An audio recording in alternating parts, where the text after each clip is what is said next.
সূরা আলে ইমরান। বিসমিল্লাহির রহমানির রহিম। রহমান রহিম আল্লাহ তাআলার নামে। আলিফ লাম মিম। মহান আল্লাহ তাআলা, তিনি ছাড়া অন্য কোনো মাবুদ নেই। তিনি চিরঞ্জীব, তিনি চিরস্থায়ী। তিনি সত্য দ্বীন সহকারে তোমার উপর এই কিতাব নাজিল করেছেন, যা তোমার আগে নাজিল করা যাবতীয় কিতাবের সত্যতা স্বীকার করে, এবং তিনি তাওরাত ও ইনজিল নাজিল করেছেন। মানবজাতিকে সঠিক পথ প্রদর্শনের জন্য ইতিপূর্বে আল্লাহ তাআলা আরো কিতাব নাজিল করেছেন। তিনি হক ও বাতিলের মধ্যে ফয়সালা করার মানদণ্ড হিসেবে কোরআন অবতীর্ণ করেছেন। তা সত্ত্বেও যারা আল্লাহ তাআলার নিদর্শন সমূহকে অস্বীকার করবে, তাদের জন্য রয়েছে কঠোর শাস্তি। আল্লাহ তাআলা অসীম ক্ষমতার মালিক, তিনি চরম প্রতিশোধ গ্রহণকারীও বটে। আল্লাহ তাআলার কাছে আকাশমালা ও ভূখণ্ডের কোন তথ্যই গোপন নেই। তিনি তো সেই মহান সত্তা, যিনি মায়ের পেটে থাকতেই তার ইচ্ছা মতো তোমাদের আকৃতি গঠন করেছেন। আসলেই আল্লাহ তাআলা ছাড়া দ্বিতীয় কোনো মাবুদ নেই। তিনি প্রচন্ড ক্ষমতাশালী এবং প্রবল প্রজ্ঞাময়। তিনি সেই মহান সত্তা। তিনি তোমার উপর এই কিতাব নাজিল করেছেন। এই কিতাবে দু ধরনের আয়াত রয়েছে। এর কিছু হচ্ছে সুস্পষ্ট দ্ব্যর্থহীন আয়াত, সেগুলি হচ্ছে কিতাবের মৌলিক অংশ। এছাড়া বাকি আয়াতগুলো হচ্ছে রূপক বর্ণনায় বর্ণিত মানুষের মাঝে, যাদের অন্তরে বক্রতা রয়েছে। তারা এগুলোকে কেন্দ্র করে নানা ধরনের ফিতনা ফাসাদ সৃষ্টি করা এবং আল্লাহর কিতাবের অপব্যাখ্যা করার উদ্দেশ্যে এসব রূপক আয়াত থেকে কিছু অংশের অনুসরণ করে। মূলত এসব রূপক বিষয়ের ব্যাখ্যা আল্লাহ তাআলা ছাড়া আর কেউ জানে না। এ কারণেই যাদের মধ্যে জ্ঞানের গভীরতা আছে, সেসব ব্যক্তি বলে, আমরা এর সবটুকুর উপর ঈমান এনেছি। এগুলো সবই তো আমাদের মালিকের পক্ষ থেকে আমাদের দেয়া হয়েছে। সত্য কথা হচ্ছে, আল্লাহর হেদায়েতে প্রজ্ঞা সম্পন্ন লোকেরাই কেবল শিক্ষা গ্রহণ করে থাকে। তারা আরো বলে, হে আমাদের মালিক, একবার যখন তুমি আমাদের সঠিক পথের দিশা দিয়েছ, তখন আর তুমি আমাদের মনকে বাঁকা করে দিও না। একান্ত তোমার কাছ থেকে আমাদের প্রতি দয়া করো, কেননা যাবতীয় দয়ার মালিক তো তুমি। হে আমাদের মালিক, তুমি অবশ্যই সমগ্র মানব জাতিকে তোমার সামনে হিসাব নিকাশের জন্য একদিন একত্রিত করবে। এতে কোন রকম সন্দেহ নাই। নিঃসন্দেহে আল্লাহ তাআলা কখনোই ওয়াদা ভঙ্গ করেন না। যারা আল্লাহ তাআলা ও তাঁর বিধান অস্বীকার করেছে, তাদের ধন সম্পদ ও সন্তান সন্ততি আল্লাহর আযাব থেকে তাদের বাঁচানোর ব্যাপারে কোনই উপকারে আসবে না। পরিণামে তারাই হবে জাহান্নামের ইন্ধন। তাদের পরিণতি হবে ফিরআউন ও তাদের পূর্ববর্তী নাফরমান জাতিসমূহের মতো। তারা আমার আয়াতসমূহ মিথ্যা প্রতিপন্ন করেছিল। অতএব তাদের অপরাধের কারণে আল্লাহ তাআলা তাদের শক্ত করে পাকড়াও করলেন। বস্তুত শাস্তি প্রয়োগে আল্লাহ তাআলা অত্যন্ত কঠোর। হে নবী, যারা আল্লাহকে অস্বীকার করে, সেসব বিদ্রোহী কাফেরদের তুমি বলে দাও, অচিরেই তোমরা এ দুনিয়ায় লাঞ্ছিত পরাজিত হবে এবং পরকালে তোমাদের জাহান্নামের আগুনের কাছে জড়ো করা হবে। আর জাহান্নাম, তা তো হচ্ছে অত্যন্ত নিকৃষ্ট অবস্থান। সে দল দুটোর মধ্যে তোমাদের জন্য শিক্ষণীয় কিছু নিদর্শন মজুদ ছিল, যারা বদরের সম্মুখ সমরে একে অপরের সামনাসামনি হয়েছিল। এদের মধ্যে এক বাহিনী লড়ছিল আল্লাহর দ্বীনের পথে, আর অপর বাহিনীটি ছিল অবিশ্বাসী কাফেরদের। এই সম্মুখ সমর তারা চর্মচক্ষু দিয়ে তাদের প্রতিপক্ষকে তাদের দ্বিগুণ দেখতে পাচ্ছিল। তারপরেও আল্লাহ তাআলা যাকে চান তাকে সাহায্য ও বিজয় দান করেন। এসব ঘটনার মাঝে সেসব লোকের জন্য অনেক কিছু শেখার আছে, যারা অন্তর্দৃষ্টি সম্পন্ন। নারী জাতি, সন্তান সন্ততি, কাঁড়ি কাঁড়ি সোনা রূপা, পছন্দসই ঘোড়া, গৃহপালিত জন্তু ও জমিনের ফসল সব সময়ই মানব সন্তানের জন্য লোভনীয় করে রাখা হয়েছে। এসব হচ্ছে পার্থিব জীবনের ভোগের সামগ্রী মাত্র। স্থায়ী জীবনের উৎকৃষ্ট আশ্রয় তো একমাত্র আল্লাহ তাআলার কাছেই রয়েছে। হে নবী, তুমি তাদের বলো, আমি কি তোমাদের এর চাইতে উৎকৃষ্ট কোন বস্তুর কথা বলবো? হ্যাঁ, সে উৎকৃষ্ট বস্তু হচ্ছে তাদের জন্য যারা আল্লাহকে ভয় করে।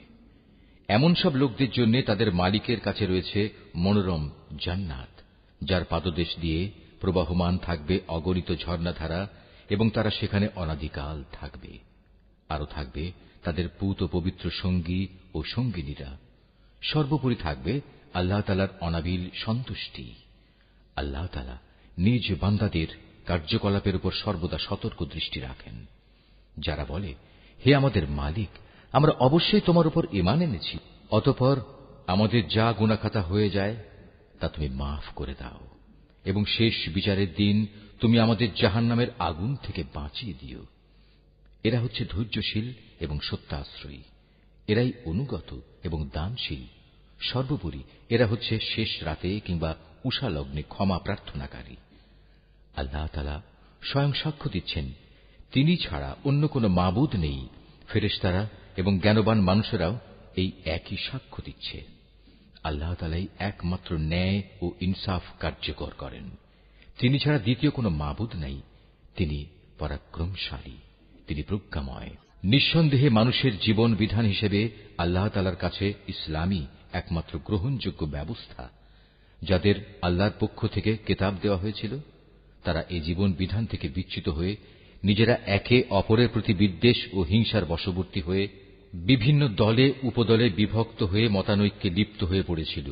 তাও আবার তাদের কাছে আল্লাহর পক্ষ থেকে সঠিক জ্ঞান আসার পর যে ব্যক্তি আল্লাহর বিধান অস্বীকার করবে, তার জানা উচিত অবশ্যই আল্লাহ তাআলা দ্রুত হিসাব গ্রহণকারী। যদি এসব মানুষ তোমার সাথে এ ব্যাপারে কোনরূপ বিতর্কে লিপ্ত হয়, তাহলে তুমি তাদের বলে দাও, আমি এবং আমার অনুসারীরা সবাই আল্লাহর কাছে আত্মসমর্পণ করে নিয়েছি। অতঃপর যাদের আল্লাহর পক্ষ থেকে কিতাব দেওয়া হয়েছে এবং যারা কোনো কিতাব না পেয়ে মূর্খ থেকে গেছে, তাদের সবাইকে জিজ্ঞাসা করো, তোমরা কি সবাই আল্লাহর কাছে আত্মসমর্পণ করেছ? হ্যাঁ, তারা যদি জীবনের সর্বক্ষেত্রে আল্লাহর আনুগত্য মেনে নেয়, তাহলে তারা তো সঠিক পথ পেয়েই গেল। কিন্তু তারা যদি ঈমান থেকে মুখ ফিরিয়ে নেয়, তাহলে মনে রেখো, তোমার দায়িত্ব হচ্ছে কেবল আমার কথা পৌঁছে দেয়া। আল্লাহ তাআলা বান্দাদের কর্মকাণ্ড পর্যবেক্ষণ করছেন। নিঃসন্দেহে যারা আল্লাহর নাজিল করা নিদর্শন সমূহ অস্বীকার করে, যারা অন্যায়ভাবে নবীদের হত্যা করে এবং মানব জাতিকে যারা ন্যায় ও ইনসাফ মেনে চলার আদেশ দেয়, তাদের হত্যা করে, এদের তুমি এক কঠোর শাস্তির সুসংবাদ দাও। এদের অবস্থা হচ্ছে দুনিয়া আখেরাত উভয় স্থানেই এদের কর্ম ব্যর্থ নিষ্ফল হয়ে গেছে, আর এ কারণেই এদের কোথাও কোনো সাহায্যকারী থাকবে না। নবী, তুমি তাদের সম্পর্কে চিন্তা করে দেখেছ কি, যাদের আমার কেতাবের কিছু অংশ দেয়া হয়েছিল, অতঃপর তাদের যখন আল্লাহর কেতাবের সে অংশের দিকে ডাকা হল যা তাদের মধ্যকার অমীমাংসিত বিষয়সমূহের মীমাংসা করে দেবে, তখন তাদের একদল লোক এ হেদায়েত থেকে মুখ ফিরিয়ে নিল। মূলত এরাই হচ্ছে সেসব লোক যারা আল্লাহর ফয়সালা থেকে পরান্মুখ থাকে। এটা এ কারণে যে এ নির্বোধ লোকেরা বলে, দোজখের আগুন আমাদের শরীর কখনো স্পর্শ করবে না, আর যদি একান্ত করেও তা হবে হাতে গোনা কয়েকটি দিনের ব্যাপার মাত্র। মূলত তাদের নিজেদের ধর্ম বিশ্বাসের মাঝে নিজেদের মন গড়া ধারণাই তাদের প্রতারিত করে রেখেছে। অতঃপর সেদিন অবস্থান কেমন হবে, যেদিন আমি সমগ্র মানব সন্তানকে একত্রিত করব, যেদিন সম্পর্কে কোনো দ্বিধা সন্দেহের অবকাশ নেই। সেদিন প্রত্যেক মানব সন্তানকেই তার নিজস্ব অর্জিত বিনিময় পুরোপুরি দিয়ে দেয়া হবে, এবং সেদিন কারো উপর বিন্দুমাত্র জুলুম করা হবে না। হে নবী, তুমি বলো, তোমরা তোমাদের মনের ভেতর কিছু গোপন করে রাখো কিংবা তা সবার সামনে প্রকাশ করে দাও, তা আল্লাহ তাআলা ভালোভাবে অবগত হন। আসমান, জমিন ও এর আভ্যন্তরীণ সবকিছু তিনি জানেন। সর্বোপরি আল্লাহ তাআলা সৃষ্টি লোকের সবকিছুর উপর ক্ষমতাবান। তিনি সকল শক্তির আধার। যেদিন প্রত্যেকেই তার ভালো কাজ সামনে হাজির দেখতে পাবে, যে ব্যক্তির কৃতকর্ম খারাপ থাকবে সে সেদিন কামনা করতে থাকবে যে তার মধ্যে এবং বিচারের এই দিনটির মাঝে যদি দুস্তর একটা তফাৎ থাকত। আল্লাহ তাআলা তো তোমাদের তার ক্ষমতা ও শাস্তি থেকে ভয় দেখাচ্ছেন, কারণ আল্লাহ তাআলা তার বান্দাদের সাথে অত্যন্ত অনুগ্রহশীল। হে নবী, তুমি বলো, তোমরা যদি আল্লাহ তাআলাকে ভালোবাসো, তাহলে আমার কথা মেনে চলো, তাহলে আল্লাহ তাআলাও তোমাদের ভালোবাসবেন এবং তিনি তোমাদের গুনাহ খাতা মাফ করে দেবেন। আল্লাহ তাআলা অত্যন্ত ক্ষমাশীল ও দয়াবান। তুমি আরো বলো, তোমরা আল্লাহ তাআলা ও তাঁর রাসূলের কথা মেনে চলো। এই আহ্বান সত্ত্বেও তারা যদি এ থেকে মুখ ফিরিয়ে নেয়, তুমি জেনে রেখো আল্লাহ তাআলা কখনো কাফেরদের পছন্দ করেন না। অবশ্যই আল্লাহ তাআলা আদম, নূহ এবং ইব্রাহিমের বংশধর ও ইমরানের বংশধরদের সৃষ্টিকুলের উপর নেতৃত্ব করার জন্য বাছাই করে নিয়েছেন। নেতৃত্বে সমাসীন এদের সন্তানরা বংশানুক্রমে পরস্পর পরস্পরের বংশধর। আল্লাহ তাআলা সবার কথাবার্তা শুনতে পান এবং সব কথা তিনি জানেন।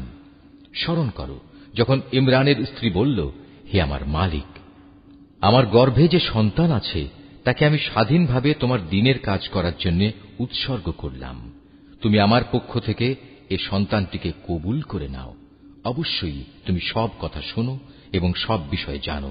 অতঃপর একসময় যখন ইমরানের স্ত্রী সেই সন্তান জন্ম দিল, তখন সে বলল, হে আমার মালিক, এ কি?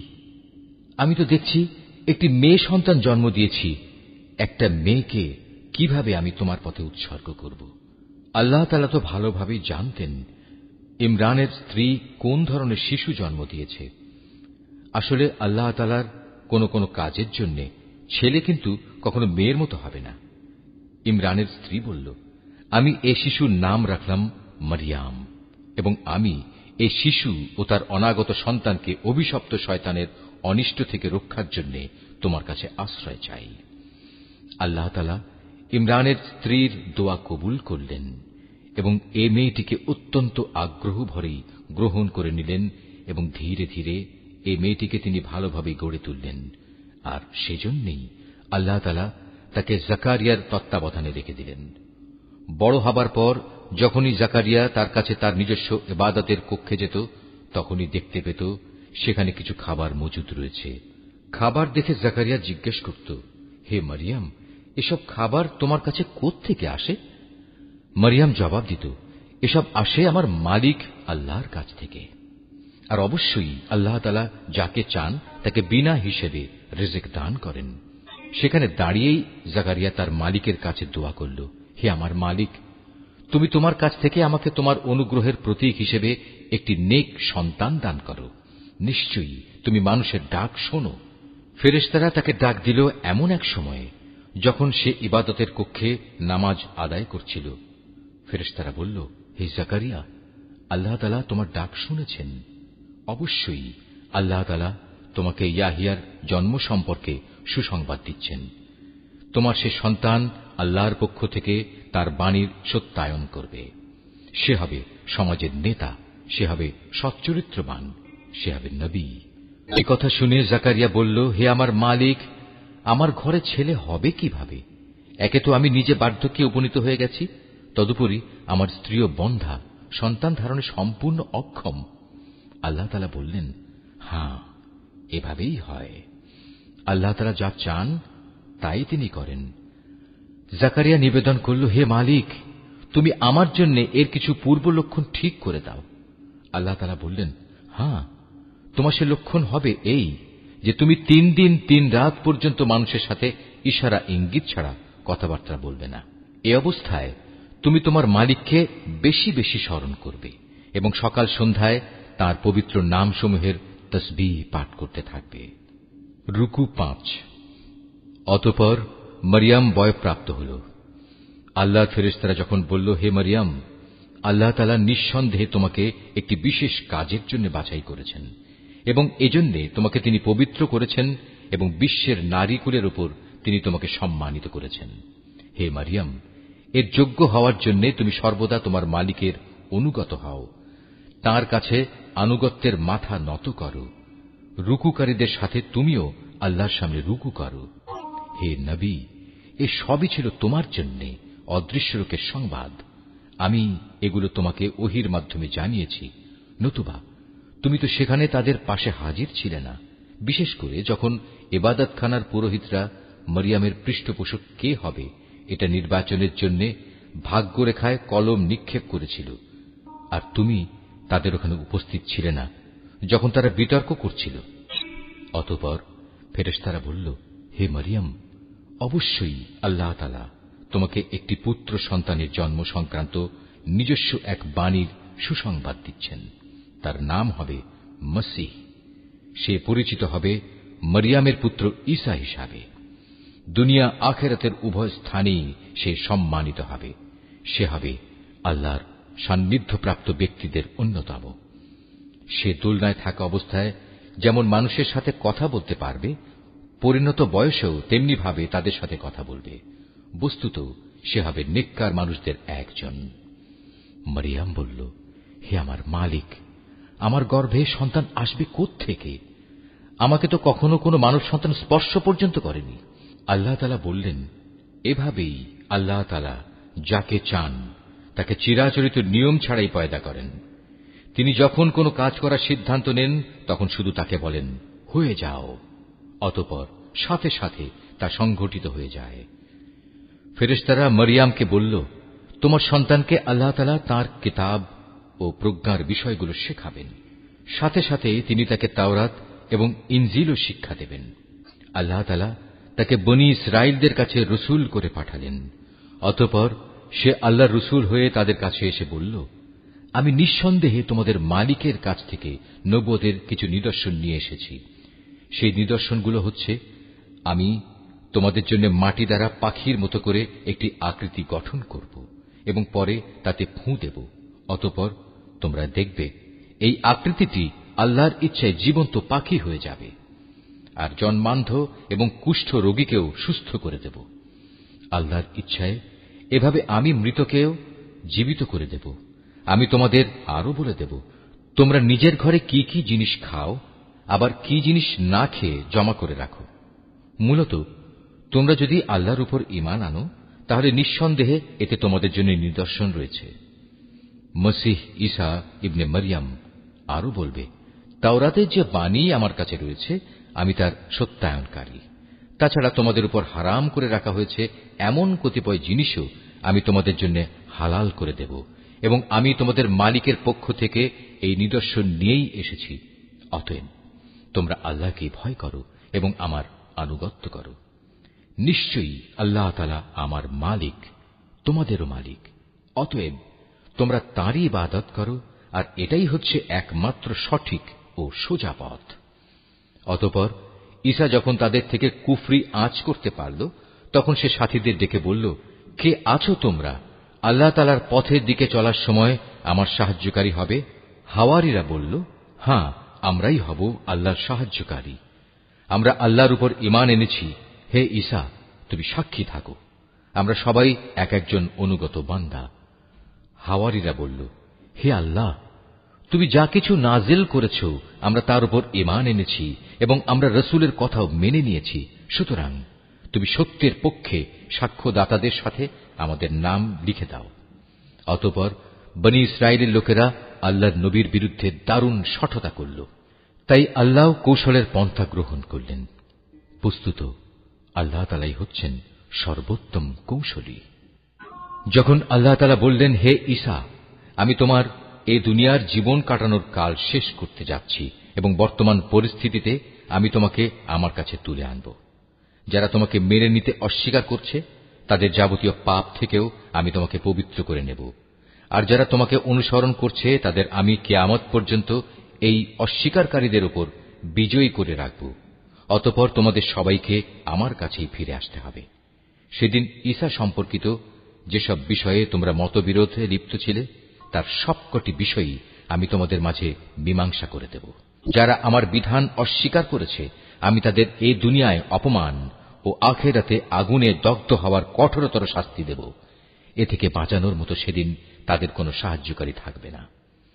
অপরদিকে যারা আল্লাহর উপর ঈমান এনেছে এবং ভালো কাজ করেছে, অতঃপর আল্লাহ তাদের সবাইকে তাদের পাওনা পুরোপুরি আদায় করে দেবেন। আল্লাহ তাআলা জালেমদের কখনো ভালোবাসেন না। এই কিতাব যা আমি তোমাকে পড়ে শোনাচ্ছি তা হচ্ছে আল্লাহর নিদর্শন ও জ্ঞানপূর্ণ উপদেশ বিশেষ। সত্য কথা হচ্ছে আল্লাহ তাআলার কাছে ঈসার উদাহরণ হচ্ছে প্রথম মানুষ আদমের মতো। তাকেও আল্লাহ তাআলা মাতা পিতা ছাড়া সরাসরি মাটি থেকে পয়দা করেছেন।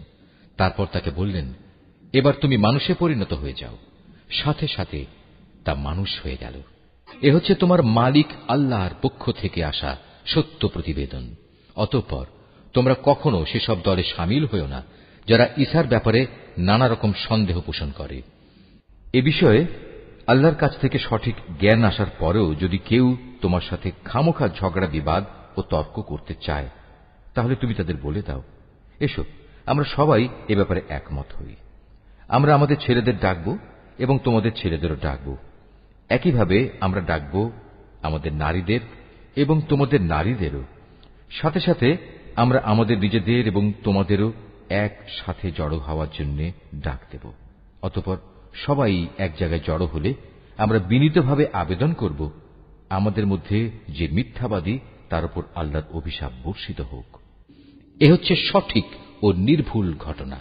আল্লাহ তাআলা ছাড়া দ্বিতীয় কোনো মাবুদ নাই। নিঃসন্দেহে আল্লাহ তাআলা পরম শক্তিশালী ও প্রজ্ঞাময়। অতঃপর তারা যদি এ চ্যালেঞ্জ থেকে মুখ ফিরিয়ে নেয়, তাহলে তারা যেন জেনে রাখে আল্লাহ তাআলা কলহ সৃষ্টিকারীদের ভালো করেই জানেন। হে নবী, তুমি বলো, হে কিতাবধারীরা, এসো আমরা উভয় একমত হই এমন এক কথায় যা আমাদের কাছে এক ও অভিন্ন, এবং সে কথাটি হচ্ছে আমরা উভয়ই আল্লাহ তাআলা ছাড়া অন্য কারো ইবাদত করব না এবং তার সাথে অন্য কিছুকে অংশীদার বানাব না। সর্বোপরি এক আল্লাহ তাআলা ছাড়া আমরা আমাদের মাঝেও একে অপরকে প্রভু বলে মেনে নেব না। অতঃপর তারা যদি এ থেকে মুখ ফিরিয়ে নেয়, তাহলে তাদের তুমি বলে দাও, তোমরা সাক্ষী থেকো, আমরা আল্লাহর সামনে আনুগত্যের মাথা নত করে দিয়েছি। তুমি আরো বলো, হে কিতাবধারীরা, তোমরা ইব্রাহিম সম্পর্কে আমাদের সাথে অযথা কেন তর্ক করো, অথচ তোমরা জানো তাওরাত ও ইনজিল তার অনেক পরে নাজিল করা হয়েছে। তোমরা কি একথা বুঝতে পারছ না? হ্যাঁ, এর কয়েকটি বিষয়ে তোমাদের হয়তো কিছু কিছু জানাশোনা ছিল এবং সে বিষয়ে তো তোমরা তর্ক বিতর্কও করলে, কিন্তু যেসব বিষয়ে তোমাদের কোনো জ্ঞানই নেই, সেসব বিষয়ে তোমরা বিতর্কে লিপ্ত হচ্ছ কেন? আল্লাহ তাআলা তো সবকিছু জানেন, তোমরা কিছুই জানো না। সঠিক ঘটনা হচ্ছে, ইব্রাহিম না ছিল ইহুদি না ছিল খ্রিস্টান, বরং সে ছিল একজন একনিষ্ঠ মুসলিম। সে কখনো মুশরিকদের দলভুক্ত ছিল না। মানুষদের ভেতর ইব্রাহিমের সাথে ঘনিষ্ঠতম সম্পর্কের বেশি অধিকার তো আছে সেসব লোকের যারা তার অনুসরণ করেছে। এ নবী ও তার উপর ঈমান আনয়নকারী হচ্ছে ইব্রাহিমের ঘনিষ্ঠতম ব্যক্তি। মূলত আল্লাহ তাআলা একমাত্র তাদেরই সাহায্যকারী পৃষ্ঠপোষক যারা তার উপর ঈমান আনে। এ কিতাবধারীদের একটি দল বিভ্রান্তি সৃষ্টি করে তোমাদের কোনো না কোনোভাবে পথভ্রষ্ট করে দিতে চায়, যদিও তাদের এ বোধটুকু নেই যে তাদের এসব কর্মপন্থা তাদের নিজেদের ছাড়া অন্য কোনো ব্যক্তিকেই পথভ্রষ্ট করতে পারবে না। হে কিতাবধারীরা, তোমরা জেনে বুঝে কেন আল্লাহর আয়াত ও তাঁর বিধান অস্বীকার করছ, অথচ এই ঘটনাসমূহের সত্যতার সাক্ষ্য তো তোমরা নিজেরাই বহন করছ। হে কিতাবধারীরা, কেন তোমরা হককে বাতিলের সাথে মিশিয়ে দিচ্ছ? এতে করে তোমরা তো সত্যকেই গোপন করে দিচ্ছ, অথচ এটা যে সত্যের একান্ত পরিপন্থী তা তোমরা ভালো করেই জানো। আহলে কিতাবদের মধ্যে থেকে একদল নির্বোধ তাদের নিজেদের লোকদের বলে, মুসলমানদের উপর যা কিছু অবতীর্ণ হয়েছে তোমরা সকালবেলায় তার উপর ঈমান আনো এবং বিকেলবেলায় গিয়ে তা অস্বীকার করো। এর ফলে তারা সম্ভবত ঈমান থেকে ফিরে আসবে। যারা তোমাদের জীবন বিধানের অনুসরণ করে এমন সব লোকজন ছাড়া অন্য কারো কথাই তোমরা মেনে নিও না। হে নবী, তুমি বলে দাও, একমাত্র হেদায়েত হচ্ছে আল্লাহর হেদায়েত। তোমরা একথা মনে করো না যে তোমাদের যে ধরনের ব্যবস্থা দেওয়া হয়েছে তেমন ধরনের কিছু অন্য কাউকেও দেওয়া হবে এবং সে সূত্র ধরে অন্য লোকেরা তোমাদের মালিকের দরবারে তোমাদের বিরুদ্ধে কোন রকম যুক্তিতর্ক খাড়া করবে। হে নবী, তুমি তাদের বলে দাও, হেদায়েতের এ অনুগ্রহ তো আল্লাহর হাতেই। তিনি যাকে ইচ্ছা তাকেই তা দান করেন। আল্লাহ তাআলা বিশাল প্রজ্ঞা সম্পন্ন। নিজের দয়া দিয়ে তিনি যাকে ইচ্ছা তাকে হিদায়াতের জন্য খাস করে নেন। বস্তুত আল্লাহ তাআলা হচ্ছেন অসীম দয়া ও অনুগ্রহের মালিক। আহলে কিতাবদের মধ্যে এমন লোকও আছে, তুমি যদি তাদের কাছে ধন সম্পদের এক স্তূপ আমানত রাখো, তারা চাওয়া মাত্রই তা তোমাকে ফেরত দেবে। আবার এদের মধ্যে এমন কিছু লোকও আছে যাদের কাছে যদি একটি দিনারও তুমি রাখো, তারা তা তোমাকে ফিরিয়ে দেবে না। হ্যাঁ, যদি এজন্যে তোমরা তাদের উপর চেপে বসতে পারো, তাহলে সেটা ভিন্ন। এটা এই কারণে যে এরা বলে, এই অইহুদি অশিক্ষিত লোকদের ব্যাপারে আমাদের উপর কোনো বাধ্যবাধকতা নেই। এভাবেই এরা বুঝে শুনে আল্লাহর উপর মিথ্যা কথা বলে। অবশ্য যে ব্যক্তি আল্লাহর সাথে সম্পাদিত প্রতিশ্রুতি রক্ষা করে চলে, অতঃপর সে ব্যাপারে সাবধানতা অবলম্বন করে, তাদের জন্য সুখবর হচ্ছে আল্লাহ তাআলা সাবধানী লোকদের খুব ভালোবাসেন। যারা নিজেদের আল্লাহর সাথে সম্পাদিত প্রতিশ্রুতি ও শপথসমূহ সামান্য বৈষয়িক মূল্যে বিক্রি করে দেয়, পরকালে তাদের জন্য আল্লাহর পুরস্কারের কোনো অংশই থাকবে না। সেদিন এদের সাথে আল্লাহ তাআলা কোনো কথাবার্তা বলবেন না। এমনকি সেদিন আল্লাহ তাআলা তাদের দিকে তাকিয়েও দেখবেন না এবং আল্লাহ তাআলা তাদের পাক পবিত্রও করবেন না। সত্যি এদের জন্য রয়েছে কঠোর পীড়াদায়ক আযাব। এদের মধ্যে এমন কিছু লোকও আছে যারা কিতাবের কোনো অংশ যখন পড়ে তখন নিজেদের জিহ্বাকে এমনভাবে এদিক সেদিক করে নেয় যাতে তোমরা মনে করতে পারো যে সে সত্যিই বুঝি তা কিতাবের কোনো অংশ, কিন্তু তা কিতাবের কোনো অংশই নয়। তারা আরো বলে এটা আল্লাহর কাছ থেকেই এসেছে, কিন্তু আসলে তা আল্লাহর কাছ থেকে আসা কিছু নয়। এরা জেনে শুনে আল্লাহর উপর মিথ্যা কথা বলে চলেছে। কোন মানব সন্তানের পক্ষেই এটা সম্ভব নয় যে আল্লাহ তাআলা তাকে তার কিতাব, প্রজ্ঞা ও নবুয়ত দান করবেন। অতঃপর সে লোকদের ডেকে বলবে, তোমরা আল্লাহকে ছেড়ে এখন সবাই আমার বান্দা হয়ে যাও। বরং সে তো নবুয়ত প্রাপ্তির পর একথাই বলবে, তোমরা সবাই তোমাদের মালিকের বান্দা হয়ে যাও। এটা এই কারণে যে তোমরাই মানুষদের এই কিতাব শেখাচ্ছিলে এবং তোমরা নিজেরাও তাই অধ্যয়ন করছিলে। আল্লাহর ফেরেশতা ও তার নবীদের প্রতিপালক রূপে স্বীকার করে নিতে এ ব্যক্তি তোমাদের কখনো আদেশ দেবে না। একবার আল্লাহর অনুগত মুসলমান হবার পর সে কিভাবে তোমাদের পুনরায় কুফরির আদেশ দিতে পারে? আল্লাহ তাআলা যখন তার নবীদের কাছ থেকে প্রতিশ্রুতি নিয়েছিলেন, তখন তিনি বলেছিলেন, এ হচ্ছে কিতাব ও তার ব্যবহারিক জ্ঞান কৌশল যা আমি তোমাদের দান করলাম। অতঃপর তোমাদের কাছে যখন আমার কোন রসূল আসবে যে তোমাদের কাছে রক্ষিত আগের কিতাবের সত্যায়ন করবে, তখন তোমরা অবশ্যই তার আনিত বিধানের উপর ঈমান আনবে এবং তাকে সাহায্য করবে। আল্লাহ তাআলা জিজ্ঞাসা করলেন, তোমরা কি এ কথার উপর আমার অঙ্গীকার গ্রহণ করেছ? তারা বলল, হ্যাঁ, আমরা মেনে চলার অঙ্গীকার করছি। আল্লাহ তাআলা বললেন, তাহলে তোমরা সাক্ষী থেকো এবং আমিও তোমাদের সাথে এ অঙ্গীকারের সাক্ষী হয়ে রইলাম। অতঃপর যারা তা ভঙ্গ করে এ থেকে মুখ ফিরিয়ে নেবে, তারা অবশ্যই বিদ্রোহী বলে পরিগণিত হবে। তারা কি আল্লাহর দেয়া জীবন ব্যবস্থার বদলে অন্য কোন বিধানের সন্ধান করছে? অথচ আসমান জমিনে যা কিছু আছে, ইচ্ছায় হোক কিংবা অনিচ্ছায় হোক, আল্লাহ তাআলার বিধানের সামনে আত্মসমর্পণ করে আছে এবং প্রত্যেককে তো তাঁর কাছেই ফিরে যেতে হবে। হে নবী, তুমি বলো, আমরা আল্লাহর উপর ঈমান এনেছি আমাদের উপর যা নাজিল করা হয়েছে তার উপর। ইব্রাহিম, ইসমাইল, ইসহাক, ইয়াকুব ও তাদের অন্যান্য বংশধরদের প্রতি যা কিছু নাজিল করা হয়েছে তার উপরও আমরা ঈমান এনেছি। আমরা আরো ঈমান এনেছি মুসা, ঈসা এবং অন্য নবীদের তাদের মালিকের পক্ষ থেকে যা কিছু দেওয়া হয়েছে তার উপরও। আল্লাহর এ নবীদের কারো মাঝেই আমরা কোনো ধরনের তারতম্য করি না। মূলত আমরা সবাই হচ্ছি আল্লাহর কাছে আত্মসমর্পণকারী মুসলমান।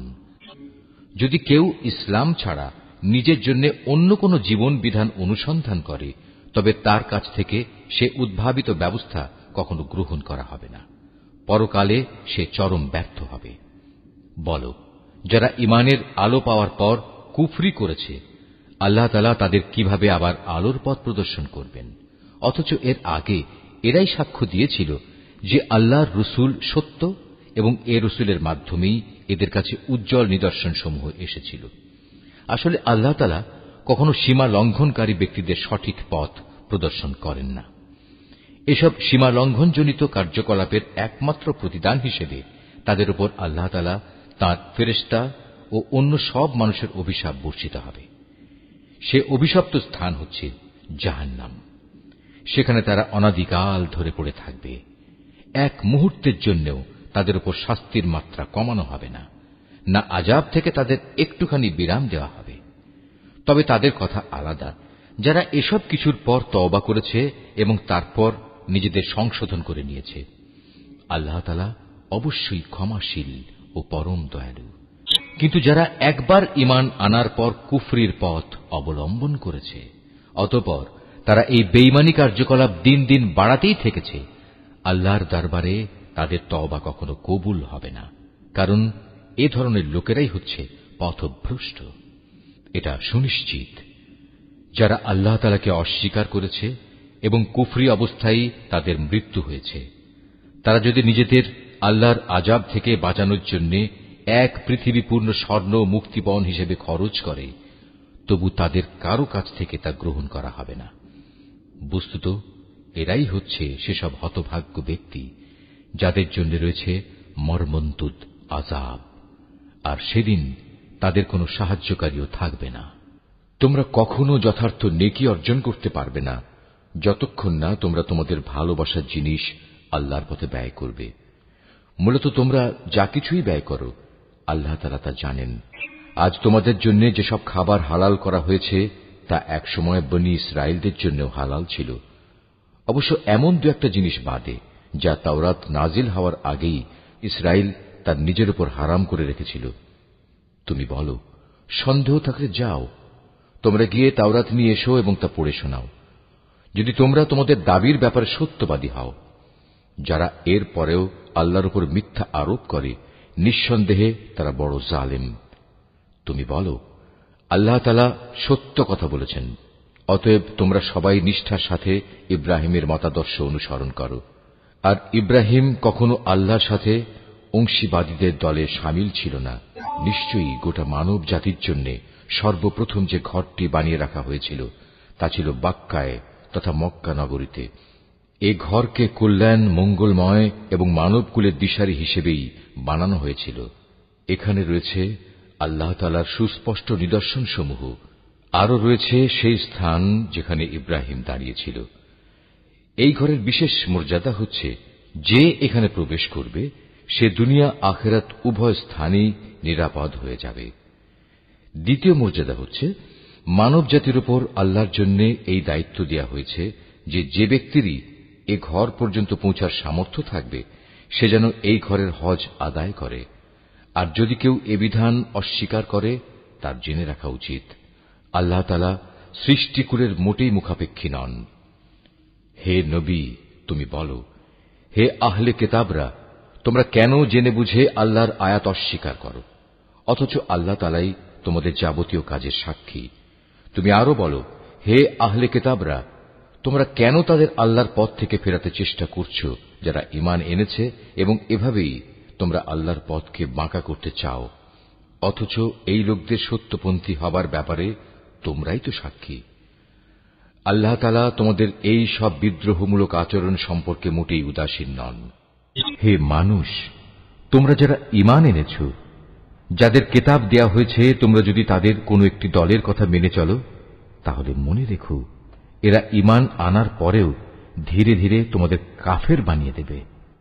আর তোমরা কিভাবে কুফরি করবে যখন তোমাদের সামনে বারবার আল্লাহর আয়াতসমূহ তেলাওয়াত করা হচ্ছে? তাছাড়া এই আয়াতের বাহক স্বয়ং আল্লাহর রসূল যখন তোমাদের মাঝে মজুদ রয়েছে। যে ব্যক্তি আল্লাহ ও তাঁর বিধানকে শক্ত করে আঁকড়ে ধরবে সে অবশ্যই সোজা পথে পরিচালিত হবে। হে মানুষ, তোমরা যারা ঈমান এনেছ, আল্লাহকে ভয় করো, ঠিক যতটুকু ভয় তাকে করা উচিত। আল্লাহর কাছে সম্পূর্ণ আত্মসমর্পণকারী না হয়ে তোমরা কখনো মৃত্যুবরণ করো না। তোমরা সবাই মিলে আল্লাহর রশিকে শক্ত করে আঁকড়ে ধরো এবং কখনো পরস্পর বিচ্ছিন্ন হও না। তোমরা তোমাদের উপর আল্লাহর সেই নিয়ামতের কথা স্মরণ করো যখন তোমরা একে অপরের দুশমন ছিলে। অতঃপর আল্লাহ তাআলা তাঁর দ্বীনের বন্ধন দিয়ে তোমাদের একের জন্য অপরের মনে ভালোবাসার সঞ্চার করে দিলেন। অতঃপর যুগ যুগান্তরের শত্রুতা ভুলে তোমরা আল্লাহর অনুগ্রহে একে অপরের ভাই হয়ে গেলে, অথচ তোমরা ছিলে হানাহানির অগ্নিকুণ্ডের প্রান্ত সীমায়।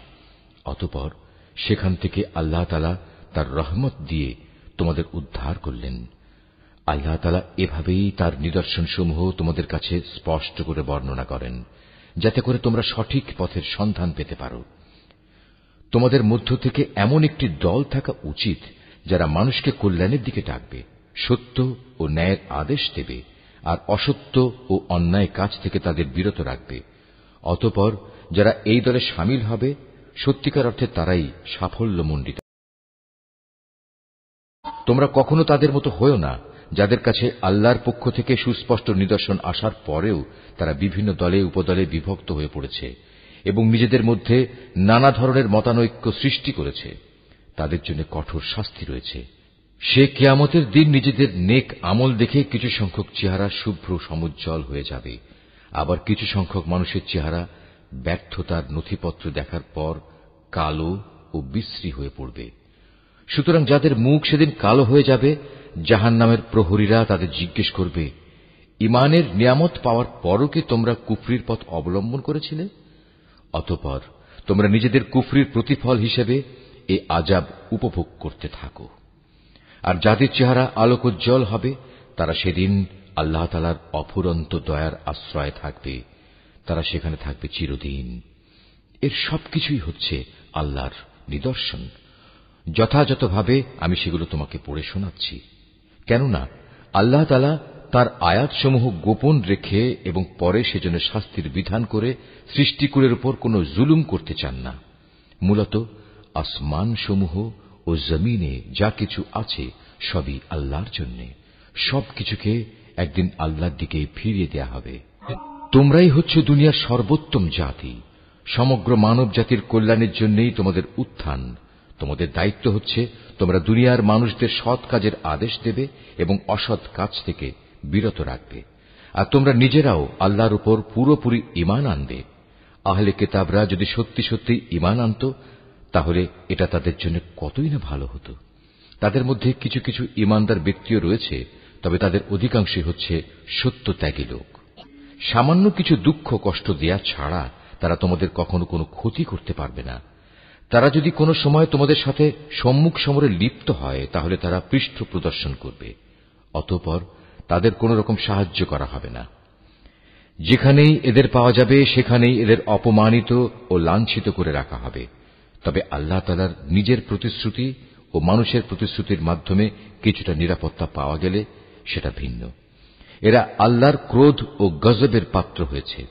এদের ওপর দারিদ্র্য ও লাঞ্ছনা চাপিয়ে দেয়া হয়েছে। এর কারণ ছিল এরা আল্লাহ তাআলা ও তাঁর বিধানকে অস্বীকার করেছে। আল্লাহর নবীদের এরা অন্যায়ভাবে হত্যা করেছে। মূলত এ হচ্ছে তাদের বিদ্রোহ ও সীমা লঙ্ঘনের ফল। তারা আহলে কিতাবরা আবার সবাই একরকম নয়। তাদের মধ্যে এমন কিছু লোক আছে যারা সত্য ও ন্যায়ের উপর অবিচল হয়ে দাঁড়িয়ে আছে, যারা সারা রাত আল্লাহর কিতাব পাঠ করে এবং নামাজ পড়ে। তারা আল্লাহ তাআলা ও শেষ বিচার দিনের উপর ঈমান রাখে এবং মানুষদের তারা ন্যায় কাজের আদেশ দেয় ও অন্যায় কাজ থেকে নিষেধ করে। সৎ কাজে এরা প্রতিযোগিতা করে। এ ধরনের মানুষেরাই হচ্ছে মূলত নেক লোকদের অন্তর্ভুক্ত। তারা যা কিছু ভালো কাজ করবে, প্রতিদান দেওয়ার সময় তা কখনো অস্বীকার করা হবে না, কারণ আল্লাহ তাআলা পরেজগার লোকদের ভালো করেই জানেন। একথা সুনিশ্চিত, যারা আল্লাহ তাআলাকে অস্বীকার করে তাদের ধন সম্পদ সন্তান সন্ততি আল্লাহ তাআলার মোকাবেলায় তাদের কোনোই উপকারে আসবে না, বরং তারা হবে নিশ্চিত জাহান্নামের অধিবাসী। সেখানে অনন্তকাল তারা পড়ে থাকবে। এ ধরনের লোকেরা এ দুনিয়ার জীবনে যা খরচ করে তার উদাহরণ হচ্ছে যারা নিজেদের উপর অবিচার করেছে সেই দলের শস্যক্ষেত্রের উপর দিয়ে প্রবাহমান হিম শীতল তীব্র বাতাসের মতো, যা তাদের শস্যক্ষেত্র বরবাদ করে দিয়ে গেল। মূলত আল্লাহ তাআলা তাদের উপর কোনোই অবিচার করেননি, বরং কুফরির পন্থা অবলম্বন করে এরা নিজেরাই নিজেদের উপর জুলুম করেছে। হে ঈমানদার ব্যক্তিরা, তোমরা কখনো নিজেদের দলভুক্ত লোকজন ছাড়া অন্য কাউকে নিজেদের অন্তরঙ্গ বন্ধু হিসেবে গ্রহণ করো না, কেননা এরা তোমাদের অনিষ্ট সাধনের কোনো পথই অনুসরণ করতে দ্বিধা করবে না। তারা তো তোমাদের ক্ষতি ও ধ্বংসই কামনা করে। তাদের জঘন্য প্রতিহিংসা ও বিদ্বেষ তাদের মুখ থেকেই এখন প্রকাশ পেতে শুরু করেছে। অবশ্য তাদের অন্তরে লুকানো হিংসা ও বিদ্বেষ বাইরের অবস্থার চাইতে মারাত্মক। আমি সব ধরনের নিদর্শনই তোমাদের সামনে খোলাখুলি বলে দিচ্ছি। তোমাদের যদি সত্যি জ্ঞান বুদ্ধি থাকে তাহলে তোমরা এ সম্পর্কে সতর্ক হতে পারবে। এরা হচ্ছে সেসব মানুষ যাদের তোমরা ভালোবাসো, কিন্তু তারা তোমাদের মোটেই ভালোবাসে না। তোমরা তো তোমাদের আগে আমার নাজেল করা সব কয়টি কিতাবের উপরও ঈমান আনো, আর তারা তো তোমাদের কিতাবকে বিশ্বাসই করে না। এ মুনাফিক লোকগুলো যখন তোমাদের সাথে সাক্ষাৎ করে তখন বলে, হ্যাঁ, আমরা তোমাদের কিতাবকে মানি। আবার যখন এরা একান্তে নিজেদের লোকদের কাছে চলে যায় তখন নিজেদের ক্রোধের বশবর্তী হয়ে এরা তোমাদের সাফল্যের ওপর নিজেদের আঙুল কামড়াতে শুরু করে। তুমি তাদের বলো, যাও, নিজেদের ক্রোধের আগুনে নিজেরাই পুড়ে মরো। অবশ্যই আল্লাহ তাআলা এ মুনাফিকদের মনের ভেতর লুকিয়ে থাকা যাবতীয় চক্রান্তমূলক বিষয় সম্পর্কে সম্যক অবগত আছেন। তাদের অবস্থা হচ্ছে, তোমাদের কোনো কল্যাণ হলে তার কারণে তাদের খারাপ লাগে, আবার তোমাদের কোনো অকল্যাণ দেখলে তারা আনন্দে ফেটে পড়ে। এ প্রতিকূল অবস্থায় যদি তোমরা ধৈর্য ধারণ করতে পারো এবং নিজেরা সাবধান হয়ে চলতে পারো তাহলে তাদের চক্রান্ত ও ষড়যন্ত্র তোমাদের কিছুই ক্ষতি করতে পারবে না। তাদের যাবতীয় কর্মকাণ্ডই আল্লাহ তাআলা পরিবেষ্টন করে আছেন। হে নবী, স্মরণ করো যখন তুমি খুব ভোরবেলায় তোমার আপনজনের কাছ থেকে বিদায় নিয়ে মোমেনদের যুদ্ধের ঘাঁটিসমূহে মোতায়েন করছিলে। তখন তুমি জানতে আল্লাহ তাআলা সবকিছু শোনেন এবং তার বান্দাদের তিনি ভালো করেই জানেন। বিশেষ করে সেই নাজুক পরিস্থিতিতে যখন তোমাদের দুটো দল মনোবল হারিয়ে ফেলার উপক্রম করে ফেলেছিল, তখন আল্লাহ তাআলাই তাদের উভয় দলের সেই ভগ্ন মনোবল জোড়া লাগাবার কাজে অভিভাবক হিসেবে মজুদ ছিলেন। আর আল্লাহর উপর যারা ঈমান আনে তাদের তো সর্বাবস্থায় তাঁর উপরে ভরসা করা উচিত। এই ভরসা করার কারণেই বদরের যুদ্ধে আল্লাহ তাআলা তোমাদের বিজয় ও সাহায্য দান করেছিলেন। অথচ তোমরা জানো তোমরা কত দুর্বল ছিলে। অতএব আল্লাহকে ভয় করো। আশা করা যায় তোমরা আল্লাহর কৃতজ্ঞতা আদায় করতে সক্ষম হবে। সে মুহূর্তের কথাও স্মরণ করো যখন তুমি মোমেনদের বলেছিলে, যুদ্ধে বিজয় লাভ করার জন্য তোমাদের মালিক যদি আসমান থেকে 3000 ফেরেশতা পাঠিয়ে তোমাদের সাহায্য করেন তাহলে তোমাদের বিজয়ের জন্য তা কি যথেষ্ট হবে না? অবশ্যই তোমরা যদি ধৈর্য ধারণ করো এবং শয়তানের চক্রান্ত থেকে বেঁচে থাকতে পারো। এ অবস্থায় তারা শত্রু বাহিনী যদি তোমাদের উপর দ্রুত গতিতে আক্রমণ করে বসে তাহলে তোমাদের মালিক প্রয়োজনে 5000 চিহ্নিত ফেরেশতা দিয়েও তোমাদের সাহায্য করবেন। আসলে এ সংখ্যাটা বলে আল্লাহ তাআলা তোমাদের জন্য একটি সুসংবাদ দিয়েছেন। নতুবা বিজয়ের জন্য তো তিনি একাই যথেষ্ট। আল্লাহ তাআলা চেয়েছেন যেন এর ফলে তোমাদের মন কিছুটা প্রশান্ত ও আশ্বস্ত হতে পারে। আর সাহায্য ও বিজয় তা তো পরাক্রান্ত প্রজ্ঞাময় আল্লাহ তাআলার পক্ষ থেকেই আসে। তিনিই সর্বজ্ঞ। আল্লাহ তাআলা এর দ্বারা কাফেরদের এক দলকে নিশ্চিহ্ন করে দিতে চান, অথবা তাদের একাংশকে তিনি এর মাধ্যমে লাঞ্ছিত করে দিতে চান, যেন তারা ব্যর্থ হয়ে যুদ্ধের ময়দান থেকে ফিরে যায়। হে নবী, এ ব্যাপারে তোমার কিছুই করার নাই। আল্লাহ তাআলা চাইলে তাদের উপর দয়া পরবশ হবেন কিংবা চাইলে তাদের কঠোর শাস্তি দেবেন, কেননা এরা ছিল স্পষ্টত জালেম। আসমান সমূহ ও জমিনে যা কিছু আছে তার সব হচ্ছে আল্লাহ তাআলার। তিনি যাকে ইচ্ছা ক্ষমা করে দেবেন, যাকে ইচ্ছা শাস্তি দেবেন। আল্লাহ তাআলা অত্যন্ত ক্ষমাশীল ও পরম দয়ালু। হে মানুষ, তোমরা যারা ইসলামকে একটি পূর্ণাঙ্গ বিধান হিসেবে বিশ্বাস করেছ, চক্রবৃদ্ধি হারে সুদ খেও না এবং তোমরা আল্লাহ তাআলাকে ভয় করো। আশা করা যায় তোমরা কল্যাণ লাভ করতে পারবে। জাহান্নামের আগুনকে তোমরা ভয় করো, যা তৈরি করে রাখা হয়েছে তাদের জন্য যারা একে অস্বীকার করেছে। তোমরা আল্লাহ তাআলা ও তাঁর রাসূলের কথা মেনে চলো। আশা করা যায় তোমাদের উপর দয়া করা হবে। তোমরা তোমাদের মালিকের পক্ষ থেকে ক্ষমা পাওয়ার কাজে প্রতিযোগিতা করো, আর সেই জান্নাতের জন্যও প্রতিযোগিতা করো যার প্রশস্ততা আকাশ ও পৃথিবী সমান। আর এই বিশাল জান্নাত প্রস্তুত করে রাখা হয়েছে সেসব ভাগ্যবান লোকদের জন্য যারা আল্লাহকে ভয় করে। সচ্ছল হোক কিংবা অসচ্ছল, সর্বাবস্থায় যারা আল্লাহর পথে নিজেদের ধন সম্পদ ব্যয় করে, যারা নিজেদের ক্রোধ সংবরণ করে এবং মানুষের অপরাধসমূহ যারা ক্ষমা করে দেয়। আসলে ভালো মানুষদের আল্লাহ তাআলা হামেশাই ভালোবাসেন। ভালো মানুষ হচ্ছে তারা যারা কখনো কোনো অশ্লীল কাজ করে ফেললে কিংবা এর দ্বারা নিজেদের উপর নিজেরা জুলুম করে বসলে সাথে সাথেই আল্লাহকে স্মরণ করে এবং গুনাহের জন্য আল্লাহর ক্ষমা প্রার্থনা করে। কেননা আল্লাহ তাআলা ছাড়া আর কে আছে যে তাদের গুনাহ মাফ করে দিতে পারে? তদুপরি এরা জেনে বুঝে নিজেদের গুনার উপর অটল হয়েও বসে থাকে না। এই সে বৈশিষ্ট্যমণ্ডিত মানুষগুলো, মালিকের পক্ষ থেকে তাদের প্রতিদান হবে, আল্লাহ তাআলা তাদের ক্ষমা করে দেবেন আর তাদের এমন এক জান্নাত দেবেন যার তলদেশ দিয়ে ঝর্ণাধারা বইতে থাকবে। এ জান্নাতে নেককার লোকেরা অনন্তকাল ধরে অবস্থান করবে। সৎ কর্মশীল ব্যক্তিদের জন্য আল্লাহর পক্ষ থেকে কত সুন্দর প্রতিদানের ব্যবস্থা রাখা হয়েছে। তোমাদের আগেও বহু জাতির বহু উদাহরণ ছিল যা এখন অতীত হয়ে গেছে। সুতরাং এদের পরিণতি দেখার জন্য তোমরা পৃথিবীতে ঘুরে বেড়াও এবং দেখো আল্লাহ তাআলা ও তাঁর বিধান মিথ্যা প্রতিপন্নকারীদের পরিণতি কি হয়েছিল। বস্তুত এটি হচ্ছে মানব জাতির জন্য একটি সুস্পষ্ট ব্যাখ্যা এবং আল্লাহ তাআলাকে যারা ভয় করে এটি তাদের জন্য একটি সুস্পষ্ট পথ নির্দেশ ও সদুপদেশ বই কিছুই নয়। তোমরা হতোদ্যম হও না, চিন্তিত হও না। তোমরা যদি সত্যিকার অর্থে ঈমানদার হও তাহলে তোমরাই বিজয়ী হবে। তোমাদের উপর যদি কোনো সাময়িক আঘাত আসে এতে মনক্ষুণ্ণ হবার কি আছে? এ ধরনের আঘাত তো তাদের উপরও এসেছে। আর এভাবেই আমি মানুষের মাঝে তাদের উত্থান পতনের দিনগুলো পালাক্রমে অদল বদল করাতে থাকি, যাতে করে আল্লাহ তাআলা এ কথাটা জেনে নিতে পারেন যে কে সত্যিকার অর্থে আল্লাহর উপর ঈমান রাখে, এবং এর মাধ্যমে তোমাদের মাঝখান থেকে কিছু শহীদও আল্লাহ তাআলা তুলে নিতে চান। মূলত আল্লাহ তাআলা কখনো জালেমদের পছন্দ করেন না। এর মাধ্যমে তিনি মূলত ঈমানদার বান্দাদের পরিশুদ্ধ করে কাফেরদের নাস্তানাবুদ করে দিতে চান। তোমরা কি মনে করো তোমরা এমনি এমনি বেহেশতে প্রবেশ করে যাবে? অথচ আল্লাহ তাআলা পরীক্ষার মাধ্যমে একথা জেনে নেবেন না যে কে তাঁর পথে জিহাদ করতে প্রস্তুত হয়েছে এবং কে এ বিপদে কঠোর ধৈর্য ধারণ করতে পেরেছে? তোমরা মৃত্যুর মুখোমুখি হওয়ার আগে থেকেই তা কামনা করছিলে, আর এখন তো দেখতে পাচ্ছ তোমরা নিজেদের চর্ম চোখে। মুহাম্মদ একজন রসূল ছাড়া অতিরিক্ত কিছুই নয়।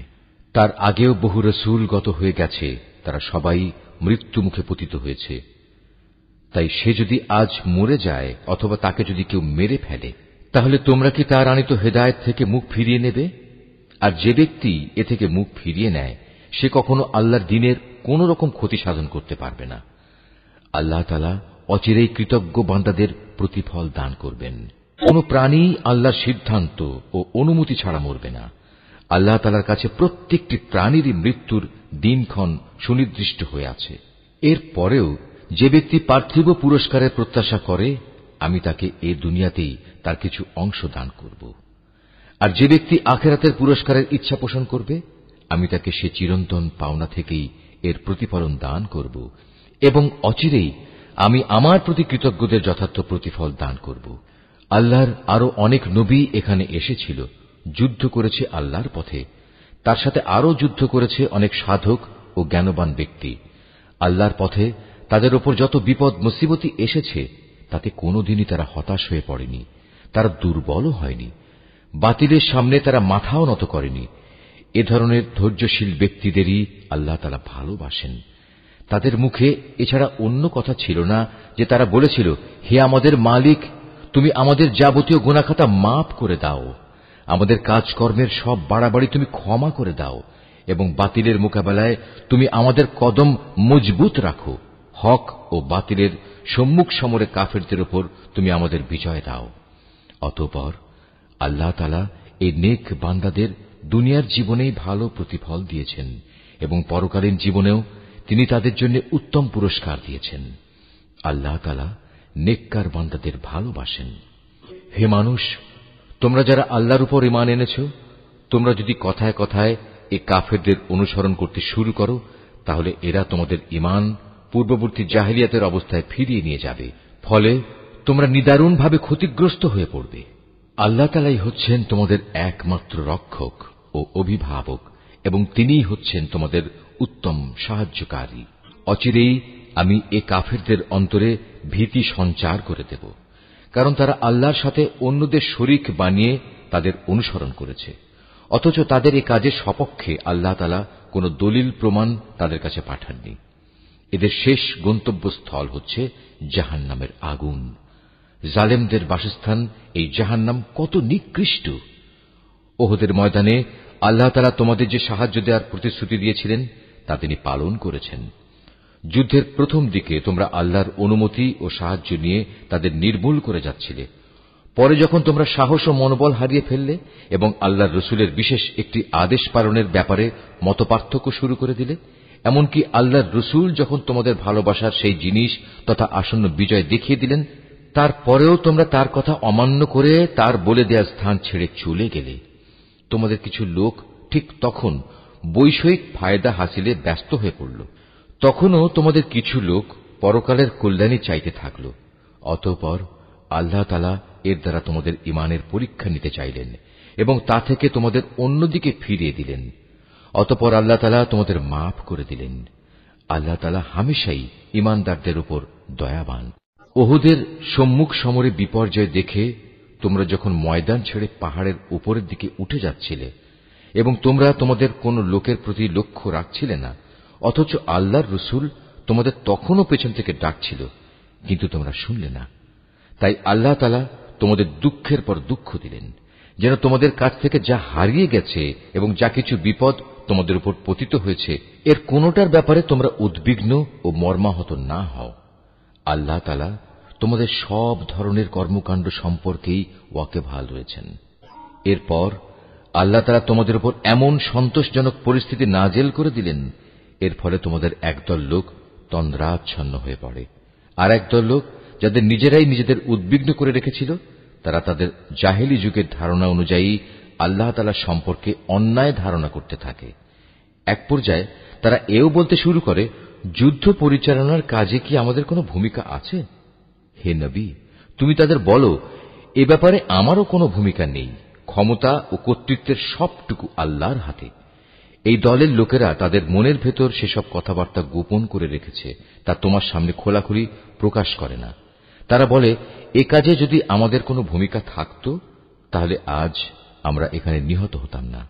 তুমি তাদের বলে দাও, যদি আজ তোমরা সবাই ঘরের ভেতরেও থাকতে, তবু নিহত হওয়া যাদের অবধারিত ছিল তারা তাদের মরণের বিছানার দিকে বের হয়ে আসত। আর এভাবেই তোমাদের মনের ভেতর লুকিয়ে রাখা বিষয়সমূহের ব্যাপারে আল্লাহ তাআলা তোমাদের পরীক্ষা করেন এবং এ ঘটনার মাঝ দিয়ে তিনি তোমাদের অন্তরে যা কিছু আছে তাও পরিশুদ্ধ করে দেন। তোমাদের মনের কথা সম্পর্কে আল্লাহ তাআলা সম্যক ওয়াকিবহাল রয়েছেন। দুটি বাহিনী যেদিন সম্মুখ সমরে একে অপরের মুখোমুখি হয়েছিল, সেদিন যারা ময়দান থেকে পালিয়ে গিয়েছিল তাদের একাংশের অর্জিত কাজের জন্য শয়তানই তাদের পদস্খলন ঘটিয়ে দিয়েছিল। অতঃপর তারা অনুতপ্ত হলে আল্লাহ তাআলা তাদের ক্ষমা করে দিলেন। আল্লাহ তাআলা অত্যন্ত ক্ষমাশীল ও পরম ধৈর্যশীল। হে ঈমানদার ব্যক্তিরা, তোমরা কাফেরদের মতো হয়ো না। তাদের অবস্থা ছিল এমন, এ কাফেরদের কোনো ভাই বন্ধু যখন বিদেশ বিভূয়ে মারা যেত কিংবা কোনো যুদ্ধে লিপ্ত হতো, তখন এরা তাদের সম্পর্কে বলতো, এরা যদি বাইরে না গিয়ে আমাদের কাছে থাকত তাহলে এরা কিছুতেই মরত না এবং এরা নিহতও হতো না। এভাবেই এ মানসিকতাকে আল্লাহ তাআলা তাদের মনের আক্ষেপে পরিণত করে দেন। আসলে আল্লাহই মানুষের জীবন দেন, আল্লাহই মানুষের মৃত্যু ঘটান এবং তোমরা এ দুনিয়ায় যা করে যাচ্ছ আল্লাহ তাআলা তার সব কিছুই দেখেন। তোমরা যদি আল্লাহর পথে নিহত হও অথবা সে পথে থেকেই তোমরা মৃত্যুবরণ করো, তাহলে আল্লাহর পক্ষ থেকে যে রহমত ও ক্ষমা লাভ করবে তা হবে কাফেরদের সঞ্চিত অর্থ সামগ্রীর চাইতে অনেক বেশি উত্তম। আল্লাহর পথে যদি তোমরা জীবন বিলিয়ে দাও অথবা তাঁরই পথে তোমাদের মৃত্যু হয়, তাহলেই তোমাদের কি করার থাকবে? কারণ তোমাদের তো একদিন আল্লাহ তাআলার সমীপে এমনিই একত্রিত করা হবে। এটা আল্লাহর এক অসীম দয়া যে তুমি এদের সাথে ছিলে কোমল প্রকৃতির মানুষ।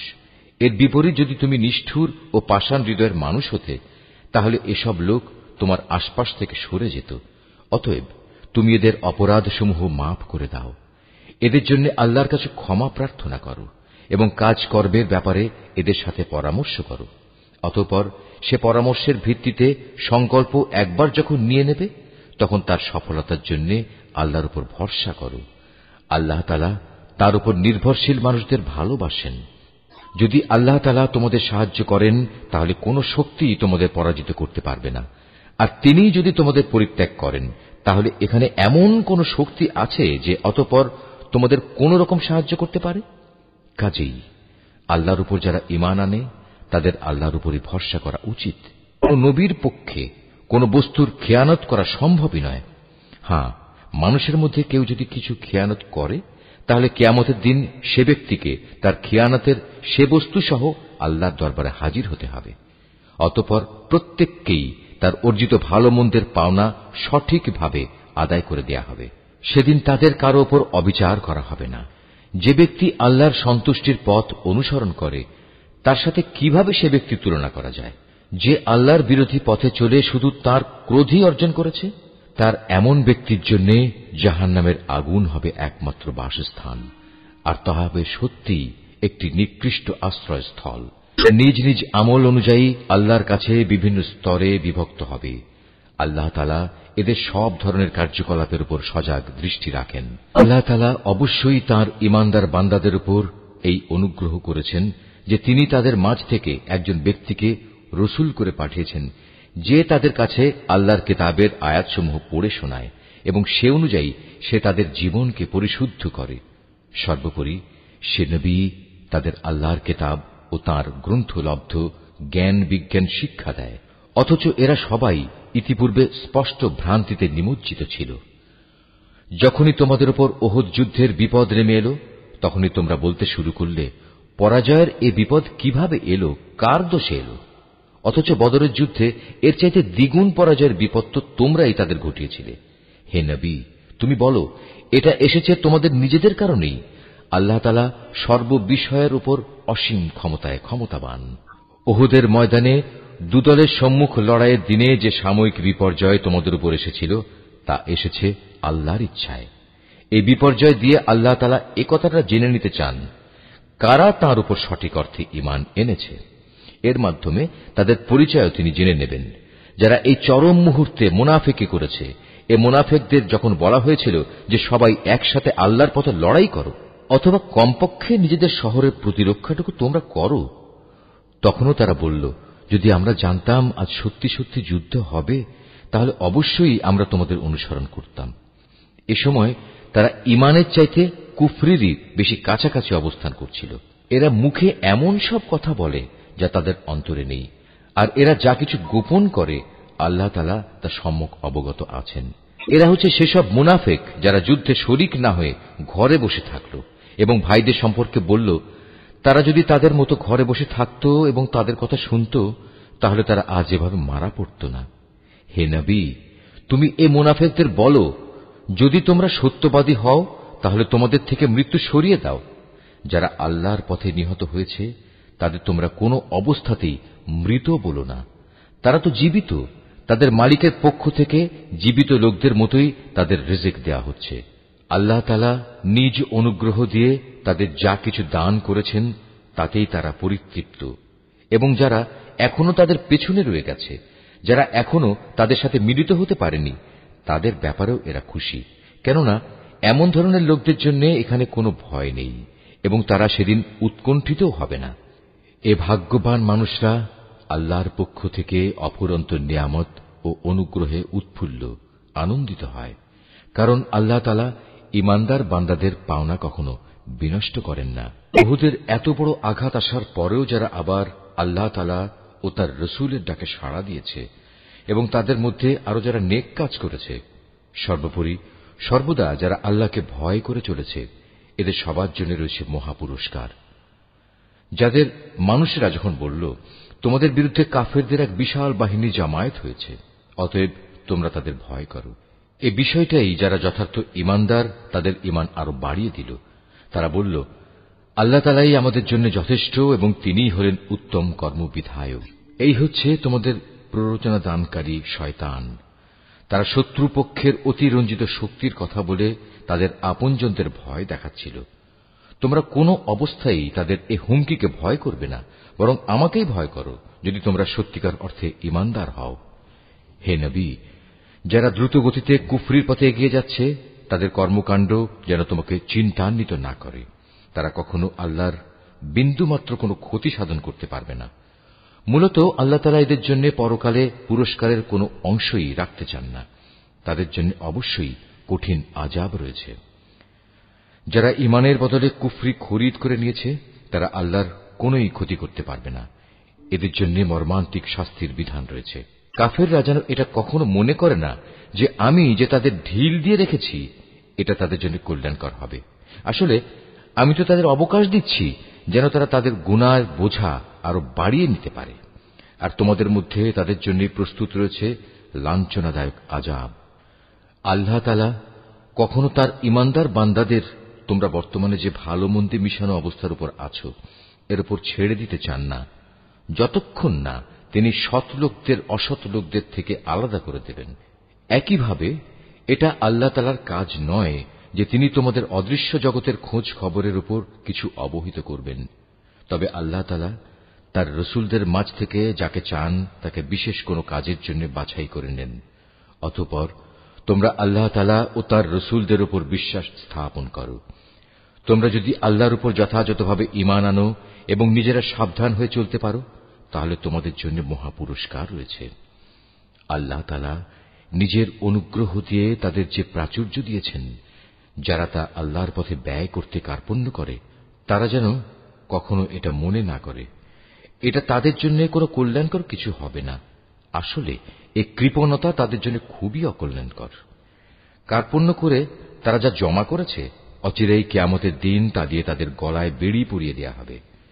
আসমান সমূহ ও জমিনের উত্তরাধিকার তো আল্লাহ তাআলার, আর তোমাদের প্রতিটি কার্যকলাপ সম্পর্কে আল্লাহ তাআলা বিশেষভাবে অবগত রয়েছেন। আল্লাহ তাআলা সেই ইহুদি লোকদের কথা ভালো করেই শুনেছেন যখন তারা বিদ্রূপ করে বলেছিল, হ্যাঁ আল্লাহ তাআলা অবশ্যই গরীব আর আমরা হচ্ছি ধনী। তারা যা কিছু বলে তা আমি তাদের হিসেবের খাতায় লিখে রাখব। আমি আরো লিখে রাখব অন্যায়ভাবে তাদের নবীদের হত্যা করার বিষয়টিও। সেদিন আমি তাদের বলবো, এবার এই জাহান্নামের স্বাদ উপভোগ করো। এ আযাব হচ্ছে তোমাদের নিজেদেরই হাতের কামাই যা তোমরা আগেই এখানে পাঠিয়েছ। আল্লাহ তাআলা কখনো তার নিজ বান্দাদের প্রতি অবিচারক নন। তারা বলে, স্বয়ং আল্লাহ তাআলাই তো আমাদের আদেশ দিয়েছেন যেন আমরা কোন রসুলের উপর ঈমান না আনি যতক্ষণ না সে আমাদের জন্য এমন একটা কোরবানি এনে হাজির করবে যা গায়েব থেকে এক আগুন এসে খেয়ে ফেলবে। হে মুহাম্মদ, তুমি তাদের বলো, হ্যাঁ আমার আগেও তোমাদের কাছে বহু নবী রসুল এসেছে, তারা সবাই উজ্জ্বল নিদর্শন নিয়েই এসেছিল। তোমরা আজ যে কথা বলছো তা সহই তো তারা এসেছিল। তা সত্ত্বেও তোমরা তাদের হত্যা করলে কেন? আজ যদি তোমরা এতই সত্যবাদী হও তাহলে কেন এসব আচরণ করলে? মুহাম্মদ, এরা যদি তোমাকে অস্বীকার করে তাহলে এ নিয়ে তুমি উদ্বিগ্ন হও না, কারণ তোমার আগেও এমন বহু নবী রসুল নবুয়তের সুস্পষ্ট দলিল প্রমাণ ও আল্লাহর কাছ থেকে নাজিল করা হেদায়েতের দীপ্তিমান গ্রন্থমালা নিয়ে এসেছিল। তাদেরও এমনি ভাবেই অস্বীকার করা হয়েছিল। প্রত্যেক প্রাণীকেই মরণের স্বাদ ভোগ করতে হবে। অতঃপর তোমাদের জীবনভর কামাইয়ের প্রতিফল কিয়ামতের দিন আদায় করে দেয়া হবে। যাকে জাহান্নামের আগুন থেকে বাঁচিয়ে দেয়া হবে এবং জান্নাতে প্রবেশ করানো হবে, সেই হবে সফল ব্যক্তি। মনে রেখো, এই যে পার্থিব জীবন তা বাহ্যিক ছলনার মাল সামানা ছাড়া আর কিছুই নয়। হে ঈমানদার ব্যক্তিরা, নিশ্চয়ই জানমালের ক্ষতি সাধনের মাধ্যমে তোমাদের পরীক্ষা নেওয়া হবে। এ পরীক্ষা দিতে গিয়ে তোমরা অবশ্যই তোমাদের পূর্ববর্তী সম্প্রদায় যাদের কাছে আল্লাহর কিতাব নাজিল হয়েছিল এবং যারা আল্লাহর সাথে অন্যদের শরীক করেছে তাদের উভয়ের কাছ থেকে অনেক কষ্টদায়ক কথাবার্তা শুনবে। এ অবস্থায় তোমরা যদি কঠোর ধৈর্য ধারণ করো এবং আল্লাহকে ভয় করে চলো তাহলে তা হবে অত্যন্ত বড় ধরনের এক সাহসিকতার ব্যাপার। স্মরণ করো, যখন আল্লাহ তাআলা এই কিতাবধারী ব্যক্তিদের কাছ থেকে প্রতিশ্রুতি গ্রহণ করেছিলেন, তিনি তাদের বলেছিলেন, তোমরা একে মানুষদের কাছে বর্ণনা করবে এবং একে তোমরা গোপন করবে না। কিন্তু তারা এ প্রতিশ্রুতি নিজেদের পেছনে ফেলে রাখল এবং অত্যন্ত অল্প মূল্যে তা বিক্রি করে দিল। বড়ই নিকৃষ্ট ছিল যেভাবে তারা সে বেচাকেনার কাজটি করল। এমন সব লোকদের ব্যাপারে তুমি কখনো ভেবো না যারা নিজেরা যা করে তাতে আনন্দ প্রকাশ করে, আবার নিজেরা যা কখনো করেনি তার জন্য প্রশংসিত হতে ভালোবাসে। তুমি কখনো ভেবো না যে এরা বুঝি আল্লাহর আযাব থেকে অব্যাহতি পেয়ে গেছে। মূলত এদের জন্য আল্লাহর পক্ষ থেকে যন্ত্রণাদায়ক শাস্তির ব্যবস্থা নির্ধারণ করে রাখা হয়েছে। আসমান সমূহ ও ও জমিনের সার্বভৌমত্ব এককভাবে আল্লাহর জন্য। আল্লাহ তাআলাই সবকিছুর উপর পূর্ণ ক্ষমতাবান। নিঃসন্দেহে আসমান সমূহ ও জমিনের নিখুঁত সৃষ্টি এবং দিবারাত্রির আবর্তনের মধ্যে জ্ঞানবান লোকদের জন্য প্রচুর নিদর্শন রয়েছে। এই জ্ঞানবান লোক হচ্ছে তারা যারা দাঁড়িয়ে, বসে এবং শুয়ে সর্বাবস্থায় আল্লাহ তাআলাকে স্মরণ করে এবং আসমান সমূহ ও জমিনের এই সৃষ্টি নৈপুণ্য সম্পর্কে চিন্তা গবেষণা করে এবং স্বতঃস্ফূর্তভাবে তারা বলে ওঠে, হে আমাদের মালিক, সৃষ্টি জগতের কোনো কিছুই তুমি অযথা বানিয়ে রাখোনি, তোমার সত্তা অনেক পবিত্র। অতএব তুমি আমাদের জাহান্নামের কঠিন আযাব থেকে নিষ্কৃতি দাও। হে আমাদের মালিক, যাকেই তুমি জাহান্নামের আগুনে প্রবেশ করাবে অবশ্যই তাকে তুমি অপমানিত করবে, আর সেই অপমানের দিনে জালেমদের জন্য কোন রকম সাহায্যকারী থাকবে না। হে আমাদের মালিক, আমরা শুনতে পেয়েছি একজন আহ্বানকারী মানুষদের ঈমানের দিকে ডাকছে। সে বলছিল, হে মানুষেরা, তোমরা তোমাদের মালিক আল্লাহর উপর ঈমান আনো। হে মালিক, সেই আহ্বানকারীর কথায় অতঃপর আমরা ঈমান এনেছি। হে আমাদের মালিক, তুমি আমাদের অপরাধসমূহ ক্ষমা করে দাও, হিসাবের খাতা থেকে আমাদের দোষ ত্রুটি ও গুনাহসমূহ মুছে দাও। সর্বশেষে তোমার নেক লোকদের সাথে তুমি আমাদের মৃত্যু দাও। হে আমাদের মালিক, তুমি তোমার নবী রাসূলদের মাধ্যমে যেসব পুরস্কারের প্রতিশ্রুতি দিয়েছ তা আমাদের পূর্ণ করে দাও, এবং কিয়ামতের শেষ বিচারের দিন তুমি আমাদের অপমানিত করো না। নিশ্চয়ই তুমি কখনো ওয়াদার বরখেলাপ করো না। অতএব তাদের মালিক এই বলে তাদের আহ্বানে সাড়া দিলেন যে, আমি নরনারী নির্বিশেষে তোমাদের কোনো কাজ কখনো বিনষ্ট করব না। আমি সবার কাজের বিনিময় দেব, এবং তোমরা তো একে অপরেরই অংশ। অতএব তোমাদের মাঝে যারা নিজেদের ভিটেমাটি ছেড়ে হিজরত করেছে এবং যারা নিজেদের জন্মভূমি থেকে বিতাড়িত হয়েছে, আমারই পথে যারা নির্যাতিত হয়েছে, সর্বোপরি যারা আমার জন্য লড়াই করেছে এবং আমারই জন্য জীবন দিয়েছে, আমি তাদের গুনাহসমূহ মাফ করে দেব। অবশ্যই আমি এদের এমন জান্নাতে প্রবেশ করাবো যার তলদেশ দিয়ে ঝর্ণাধারা বইতে থাকবে। এ হচ্ছে তাদের জন্য আল্লাহ তাআলার পক্ষ থেকে পুরস্কার, আর আল্লাহ তাআলার কাছেই তো রয়েছে উত্তম পুরস্কার। হে মুহাম্মদ, জনপদ সমূহে যারা আল্লাহ তাআলাকে অস্বীকার করেছে তাদের দাম্ভিক পদচারণা যেন কোনোভাবেই তোমাকে বিভ্রান্ত করতে না পারে, কেননা এসব কিছু হচ্ছে সামান্য কয়দিনের সামগ্রী মাত্র। অতঃপর তাদের সবারই অনন্ত নিবাস হবে জাহান্নাম, আর জাহান্নাম হচ্ছে নিকৃষ্টতম আবাসস্থল। তবে যারা নিজেদের মালিককে ভয় করে চলে তাদের জন্য নির্দিষ্ট হয়ে আছে সুরম্য উদ্যানমালা, যার নিচ দিয়ে প্রবাহিত হবে ঝর্ণাধারা। সেখানে তারা অনাদিকাল থাকবে। এ হবে আল্লাহ তাআলার পক্ষ থেকে তাদের জন্য আতিথেয়তা।